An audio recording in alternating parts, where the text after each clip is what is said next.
Hello guys, എല്ലാവർക്കും എൻ്റെ പുതിയൊരു വീഡിയോയിലേക്ക് സ്വാഗതം. അപ്പോൾ എല്ലാവർക്കും അറിയാവുന്ന ഒരു അക്കൗണ്ടാണ് പ്രവീൺ പ്രണവ് എന്ന് പറഞ്ഞൊരു യൂട്യൂബ് ചാനൽ അക്കൗണ്ട് കേട്ടോ.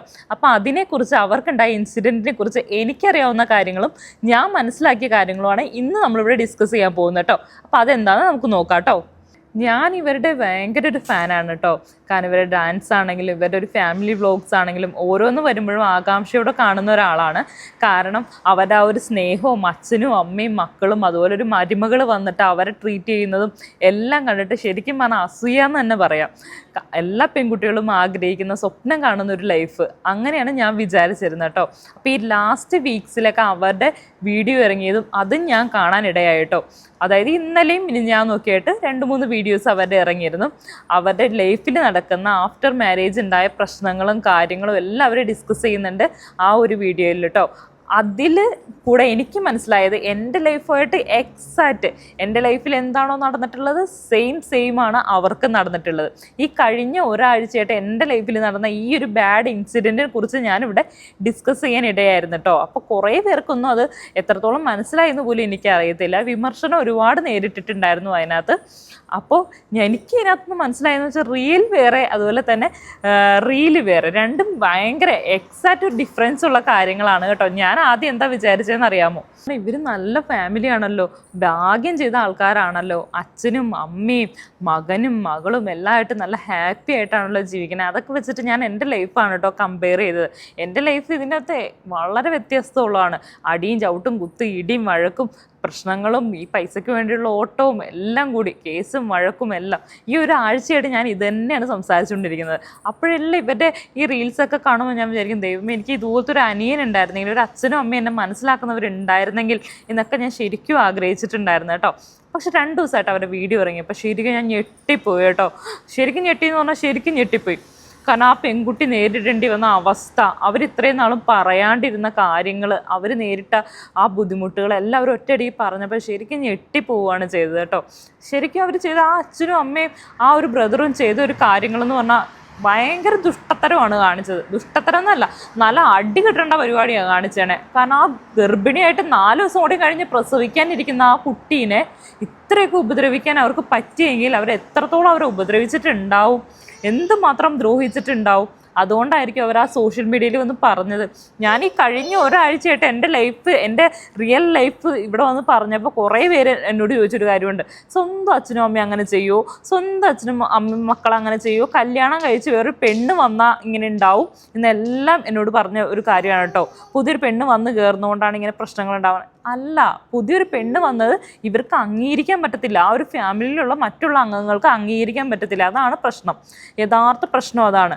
എന്തെങ്കിലും ഇപ്പോൾ ആ ഫാമിലി ഡിസ്കസ് ചെയ്യേണ്ടി വന്നാൽ ഈ പുറത്തുനിന്നുള്ള പെൺകുട്ടികൾ വന്നു കഴിഞ്ഞാൽ, വീട്ടിൽ മരുമകളായി കഴിഞ്ഞു കഴിഞ്ഞാൽ ഉടനടി ആ പെൺകുട്ടികൾ അങ്ങ് മാറ്റി നിർത്തും. ഇവർക്ക് ഈ 4 പേരും കൂടിയുള്ള ഡിസ്കഷൻ ആയിരിക്കും. എന്തെങ്കിലും കാര്യമായിട്ട് ആ വീട്ടിലോട്ട് ചെയ്യേണ്ടതായിട്ടുണ്ടെങ്കിൽ, അല്ലെങ്കിൽ എന്തെങ്കിലും എവിടെയെങ്കിലും പോകേണ്ട കാര്യമുണ്ടെങ്കിൽ ഇവർ 4 പേരും മാത്രം, അതായത് അച്ഛനും അമ്മയും 2 മക്കളുണ്ടെങ്കിൽ അവർ മാത്രം മാറി നിന്ന് അങ്ങ് ഡിസ്കഷൻ അങ്ങ് തുടങ്ങും.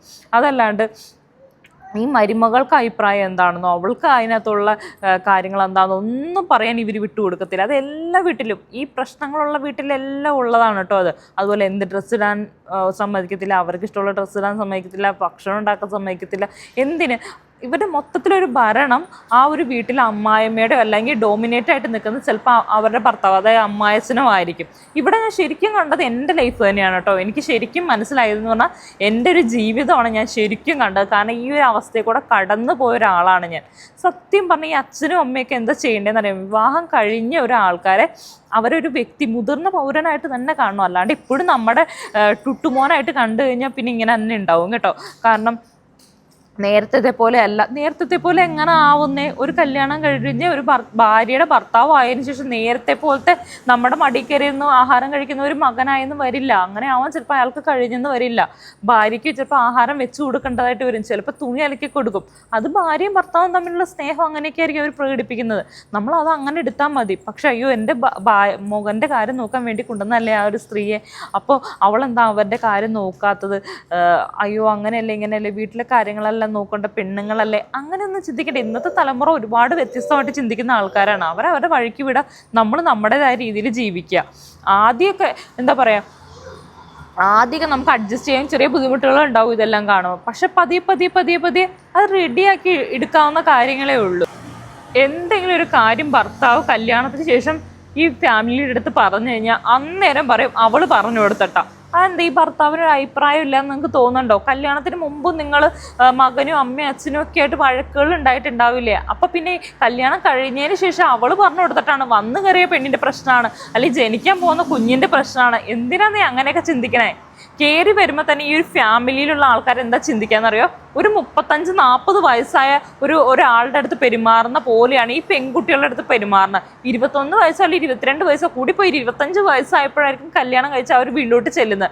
അവർക്ക് ആദ്യമായിട്ട് കല്യാണം കഴിക്കണേയാണ്, ആദ്യത്തെ അനുഭവമാണ് അതെല്ലാം. അപ്പോൾ അല്ലെങ്കിൽ പിന്നെ നിങ്ങൾ രണ്ടാമത് കല്യാണം കഴിച്ചൊരു പെണ്ണിനെ വേണം നിങ്ങളുടെ മകന് വേണ്ടി സെലക്ട് ചെയ്യാൻ. അതാവുമ്പോൾ കറക്റ്റായിട്ട് എല്ലാ കാര്യങ്ങളും ചെയ്തോളും നിങ്ങൾ ആഗ്രഹിക്കുന്ന പോലെ. കാരണം അവൾക്ക് ഓൾറെഡി എക്സ്പീരിയൻസ് ഉണ്ട്, എന്താണ് ആ വീട്ടിൽ ചെയ്യേണ്ടതെന്ന് അവൾക്ക് കറക്റ്റായിട്ട് അറിയാം. പക്ഷേ അങ്ങനെ അറിയാത്തതെന്ന് പറഞ്ഞാൽ നമ്മൾ ആദ്യമായിട്ടാണ് കല്യാണം കഴിക്കുന്നത്, നമ്മൾ ആദ്യമായിട്ടാണ് അമ്മയാവുന്നത്, നമ്മൾ ആദ്യമായിട്ടാണ് മരുമകളാവുന്നത്, ആദ്യമായിട്ടാണ് ഒരു വീട്ടിലോട്ട് ചെന്ന് കയറുന്നത്. അപ്പോൾ കുറച്ചൊന്ന് ഹോസ്പിറ്റാലിറ്റി കൊടുക്കാം, കുറച്ചൊരു സമയം കൊടുക്കാം അവർക്ക് മാറാനും പിന്നെ ആ ഒരു വീട്ടിലോട്ടൊന്ന് അഡാപ്റ്റ് ആവാനും ഒക്കെ നമ്മൾ കുറച്ച് സമയം കൊടുക്കണം. പെട്ടെന്ന് കയറിയിട്ട് നീ ഇങ്ങനെ ആവണം നീ അങ്ങനെ ആവണം ഒന്നും പറയണ്ടെന്നേ. അതുപോലെ മകൻ്റെ ഭാര്യ എന്ത് ഡ്രസ്സ് ഇടണമെന്നും മകനും ഭാര്യയും കൂടി തീരുമാനിച്ചോളും. നിങ്ങൾ അവരെ ബോധിപ്പിക്കേണ്ട ആവശ്യമൊന്നുമില്ല. ഈ ഡ്രസ്സ് ഇടാവുള്ളൂ ആ ഡ്രസ്സ് ഇടാവുള്ളൂ. എന്തിനാന്നേ നമ്മളെന്തിനാ നിയന്ത്രിക്കണേ? അവർക്ക് അറിഞ്ഞൂടെ സമൂഹത്തിൽ എങ്ങനെ നടക്കുന്നു? ഇപ്പോഴത്തെ പെൺകുട്ടികൾക്ക് ഡ്രസ്സ് ധാരണയെക്കുറിച്ചും അതുപോലെ മേക്കപ്പിനെ കുറിച്ചൊക്കെ നല്ല ധാരണയുണ്ട്. പണ്ടത്തെ ഒരു സിസ്റ്റം അല്ല. പണ്ടൊക്കെ എന്ന് പറഞ്ഞാൽ കല്യാണ ആൽബം തന്നെ നിങ്ങളൊന്ന് എടുത്തു നോക്കി, ഒരുപാട് മേക്കപ്പ് ഇല്ല, ഡ്രസ്സുകൾ ഏതെങ്കിലും ഒരു ഡ്രസ്സ് നല്ല ഏതെങ്കിലും ഒരു സാരി അങ്ങനെയൊക്കെ ഉള്ളൂ. പക്ഷെ ഇപ്പോഴങ്ങനല്ല, കുറേ എന്താ പറയുക, കുറേ കൂടി എന്താ പറയുക അഡ്വാൻസ്ഡ് ആണ് ഇപ്പോഴത്തെ കുട്ടികൾ. അപ്പം നമ്മൾ അവരെ വഴിക്ക് തന്നെ വിട്ടേക്കാം. അവർക്കറിയാം എങ്ങനെ ഏൺ ചെയ്യണം എന്നറിയാം, ആ ഏൺ ചെയ്ത പൈസ എങ്ങനെ ചിലവാക്കണം എന്നറിയാം. അതുപോലെ എല്ലാവർക്കും അറിയാന്നേ. നമ്മൾ റിമൈൻഡ് ചെയ്യും പോലെയല്ല നമ്മൾ കമ്പൈൽ ചെയ്യുന്നത്. ഇടയ്ക്കൊക്കെ നമുക്ക് മോനെ ഇത് ഇങ്ങനെ ഒരു ലോൺ അടയ്ക്കാനുണ്ട്, അല്ലെങ്കിൽ മോനെ ഇത് ഇങ്ങനെ ഒരു കാര്യം ചെയ്യാനുണ്ട്, അല്ലെങ്കിൽ ഇവിടെ പോകാനുണ്ട് മോനെ എന്ന് പറയും പോലെയല്ല നിങ്ങൾ അതേ ചെയ്യാൻ പറ്റുള്ളൂ എന്ന് വിചാരിച്ചിട്ട്, അതായത് ഡൊമിനേറ്റഡ് ആയിട്ടുള്ളൊരു പേഴ്സണാലിറ്റി അത് വേണ്ട. മക്കൾ സാധാരണ രീതിയിൽ പെരുമാറിയാൽ മതി, വീട്ടിൽ സാധാരണ രീതിയിൽ നിങ്ങൾ നിലനിർത്തിയാൽ മതി. ഇതെല്ലാം ഞാൻ അനുഭവിച്ച കാര്യങ്ങളാണ് കേട്ടോ. ഞാൻ ഒരുപാട് അനുഭവിച്ചതാണ് ഇതെല്ലാം. ആ പെൺകുട്ടി പറഞ്ഞ എക്സാക്റ്റ് കാര്യങ്ങൾ ഞാൻ അനുഭവിച്ചതാണ്. അതായത് നമ്മൾ കിടന്നുറങ്ങാൻ നേരത്തെ ഒരു 12 മണിയൊക്കെ ആകുമ്പോഴേക്കും നമ്മൾ കിടന്നുറങ്ങാൻ, ആ സമയത്താണ് ഇവർക്ക് ഡിസ്കഷന് വേണ്ടി മകനെ വിളിച്ചിട്ട് പോവുക. ഞങ്ങൾ മുകളിലത്തെ റൂമിൽ നിന്ന് താഴോട്ട് വിളിച്ചു വരുത്തും ഭർത്താവിനെ. എന്നിട്ട് ഇവർ 3-4 പേര്, അതായത് മൂത്ത മകൻ രണ്ടാമത്തെ മകൻ അച്ഛനും അമ്മയും കൂടിയിട്ട് ഒരു മുറിയിലോട്ട് കയറിയിട്ട് അവരെന്തൊക്കെയോ ഡിസ്കഷനാണ്. അതെന്താണെന്ന് ചോദിച്ചാൽ എൻ്റെ ഭർത്താവും പറയാറില്ല കേട്ടോ. എന്താ അവിടെ പറഞ്ഞ് ഇല്ല എന്ന് പറഞ്ഞിട്ട് ഒന്നേ കരയും, തല ഒന്നിച്ചിരുന്നിട്ട് അങ്ങ് കരയും. അതല്ലെങ്കിൽ തല ഒന്നിച്ച് മിണ്ടാതിരിക്കുക, ഒന്നുമില്ല എന്ന് പറയും. എന്തെങ്കിലും വിഷമിപ്പിക്കാനുള്ളൊരു കാര്യമാണെന്ന് നമുക്ക് മനസ്സിലാവും. ചിലപ്പം മുഖത്തും മേഖത്തൊക്കെ ഇങ്ങനെ മാന്തി പറിച്ച പാടുകളും ഇടിച്ചതും അടിച്ചതും ഒക്കെ ആയിട്ടുള്ള പാടുണ്ടാവും. അപ്പോൾ അത് എന്ത് പറ്റിയതാണെന്ന് വെച്ചാൽ എന്ത് ചെയ്ത് പറയില്ല. കാരണം മകൻ്റെ ഭാര്യയുടെ മുമ്പിൽ ചിലപ്പോൾ നാണം കെടണ്ട, ആ ഭാര്യയുടെ മുമ്പിൽ നാണം കെടണ്ട എന്ന് വിചാരിച്ചിട്ടായിരിക്കും ഭർത്താവ് പറയാത്തത് കേട്ടോ. എനിക്ക് അങ്ങനെ ഒരു ഇൻസിഡൻറ്റ് ഉണ്ടായിട്ടുണ്ട്. കല്യാണം കഴിഞ്ഞ് വളരെ കുറച്ച് നാളായിട്ടുള്ളൂ. ഞങ്ങൾ രണ്ടുപേരും കൂടി ഒരു വിരുന്നിന് പോയേക്കുവാണ്. അവിടേക്ക് ഈ ചേട്ടൻ വന്നേക്കണം. ഒരു 9 മണി 9:30 രാത്രി ആയിട്ടുണ്ട്.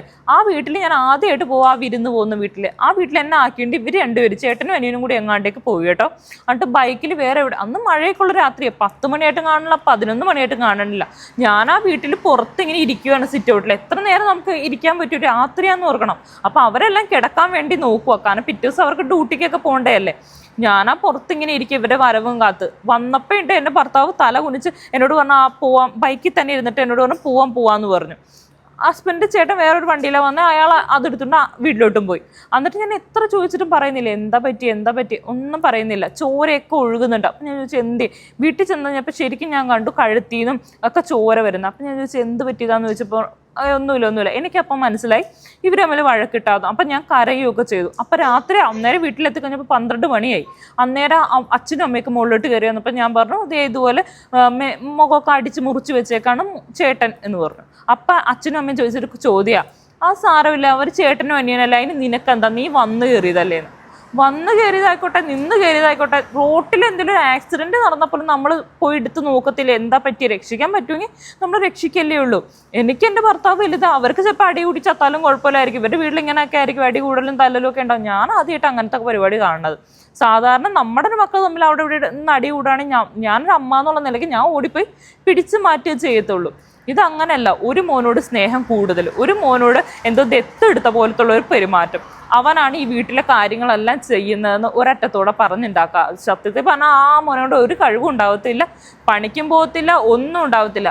പക്ഷെ ഇവരുടെ ആ അങ്ങോട്ട് ചാടറ കൊച്ചുരാമ ഇങ്ങോട്ട് ചാടറ കൊച്ചുരാമ എന്നൊക്കെ ഉള്ള ആ ഒരു ആക്ഷന് ഇവനായിരിക്കും പറ്റത്തുള്ളൂ. അപ്പൊ അതുകൊണ്ട് ഇവനെ സപ്പോർട്ട് ചെയ്യത്തുള്ളൂ. ഈ വഴക്കുണ്ടാവാൻ കാരണം എന്ന് പറഞ്ഞാൽ വീട്ടിൽ വൈകുന്നേരം ഉണ്ടായ ഒരു പ്രശ്നമാണ് കേട്ടോ. എന്റെ വീടിന്റെ തൊട്ടപ്പുറത്ത്, അതായത് എന്റെ ഭർത്താവിന്റെ എന്റെ കസിൻ ഒരു ചേച്ചീന്റെ ടീച്ചറാണ് കേട്ടോ.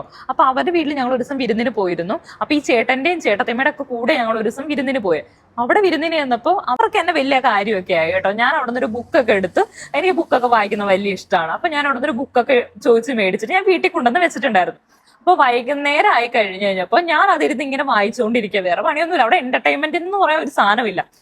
ഫോണില്ല എനിക്കന്ന്. പിന്നെ എന്താ പറയാ, ടി വി ഇല്ല. ടി വി കാണാൻ സമ്മതിക്കത്തില്ല. കാരണം അതുകൊണ്ട് തന്നെ ആ വീട്ടിൽ ടി വി എന്ന് പറഞ്ഞ സാധനമില്ല. അപ്പൊ ഞാൻ എന്തായാലും ബുക്ക് വായിച്ച് നേരം കളയാലോ എന്ന് വെച്ചാൽ ബുക്ക് വായിച്ചുകൊണ്ടിരിക്കുക. ഒരു ഈവനിങ് ടൈം, അവരൊരു 10 മണിയാകുമ്പോഴത്തേക്ക് എല്ലാ പണികളും തീരും. കാരണം ഈ സ്കൂളിൽ പോകുന്ന കുട്ടികളില്ല, ഒന്നുമില്ല. ആകെ ഈ 4 പേരെ ഉള്ളു വീട്ടില്.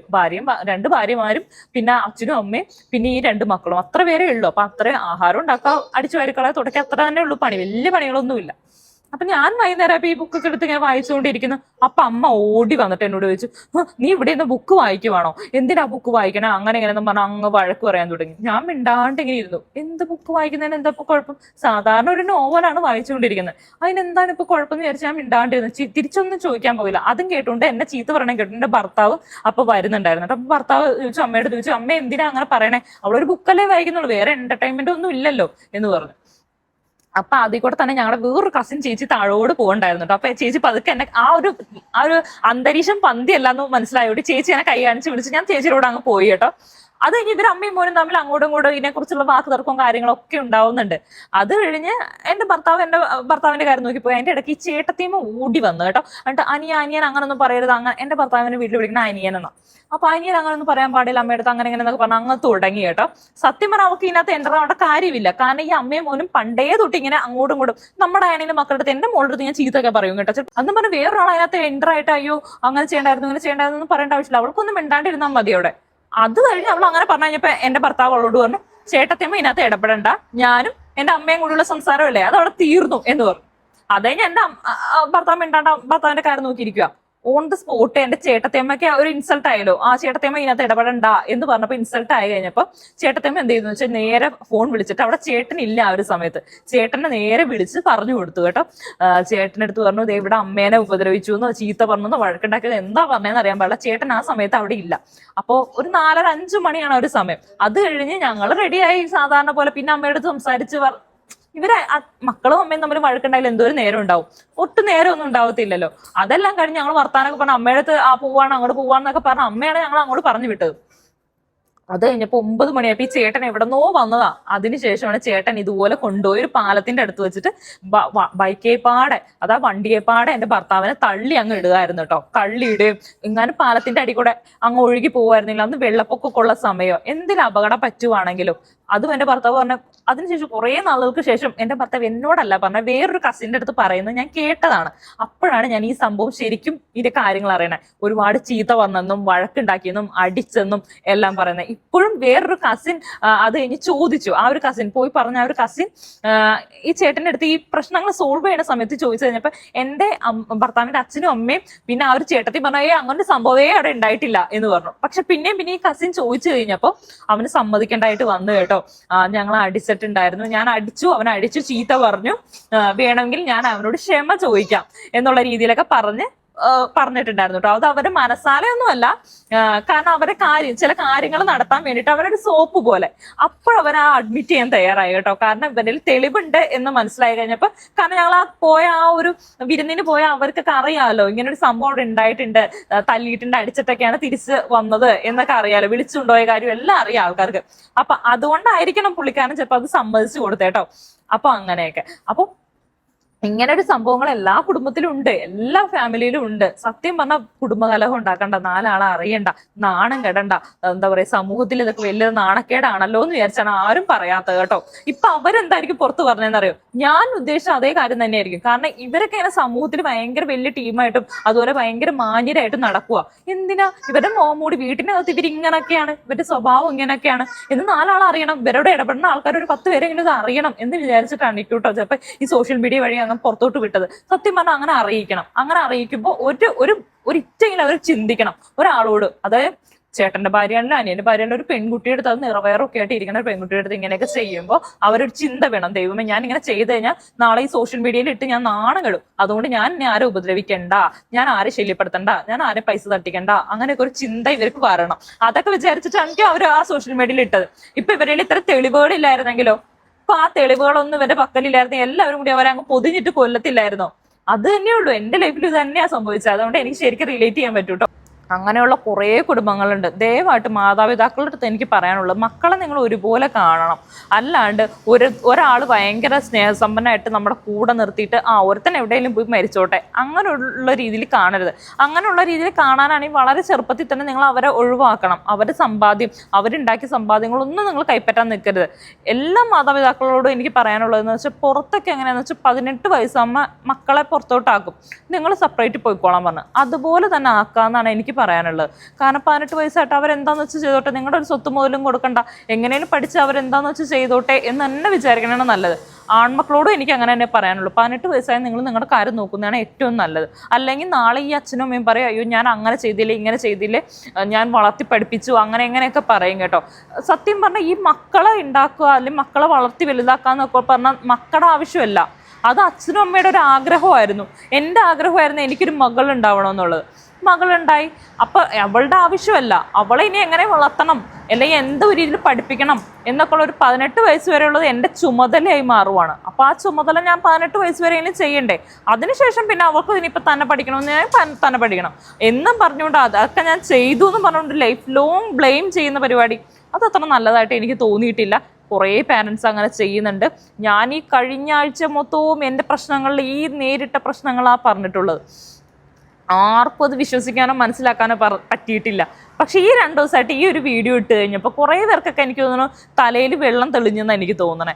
കാരണം എത്ര പറഞ്ഞിട്ടും മനസ്സിലാവുന്നുണ്ടായിരുന്നില്ല. സത്യം പറഞ്ഞാൽ തെളിവുകൾ എടുത്തു വയ്ക്കാൻ നമുക്ക് പറ്റത്തില്ല. അന്നത്തെ ഒരു ദിവസം പെട്ടെന്ന് സഡൻലി പെട്ടെന്നായിരിക്കും ഇങ്ങനെ ഒരു വിഷയം ഉണ്ടാവുന്നത്. അപ്പം നമുക്ക് പെട്ടെന്ന് ക്യാമറ ഓൺ ചെയ്ത് ഇങ്ങനെ ഷൂട്ട് ചെയ്യാനൊന്നും പറ്റുന്നൊരു സാഹചര്യം ആവണം എന്നില്ല.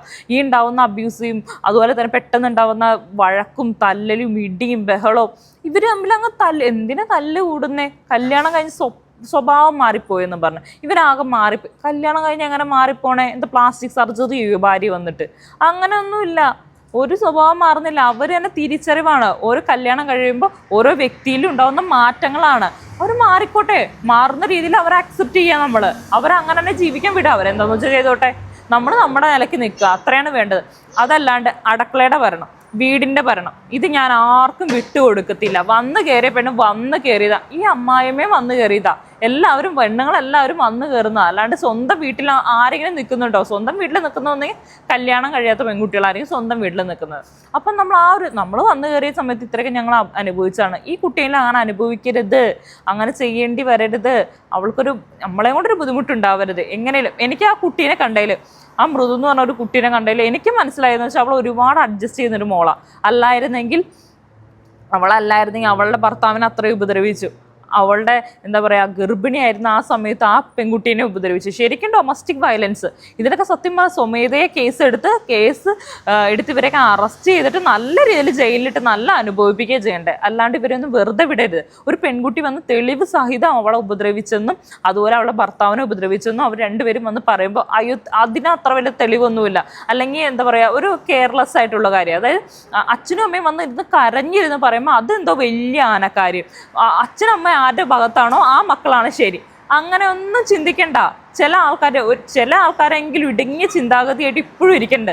അച്ഛനും അമ്മ ആരുടെ ഭാഗത്താ, അവരുടെ ഭാഗത്താണ് ശരി എന്ന് ചിന്തിക്കുന്നത്. അങ്ങനെ ആവണമെന്നില്ല. ചില സമയത്ത് അച്ഛനും അമ്മയ്ക്കും തെറ്റ് പറ്റാം, ഇല്ലേ? മനുഷ്യരല്ലേ, എല്ലാവർക്കും തെറ്റൊക്കെ പറ്റാം. പക്ഷെ ഇവർ തിരുത്താൻ തയ്യാറല്ല. ചിലരെങ്കിലും തിരുത്താൻ തയ്യാറല്ല. അതാണ് ഏറ്റവും വലിയ പ്രശ്നം. അപ്പോൾ ഇത് എത്രയേ ഉള്ളൂ എനിക്ക് പറയാൻ. എൻ്റെ വീഡിയോ അപ്പോൾ ചുരുക്കുവാണ് കേട്ടോ. അപ്പോൾ പുതിയ വീഡിയോ ആയിട്ട് വന്നവരെ tata bye. Okay, see U.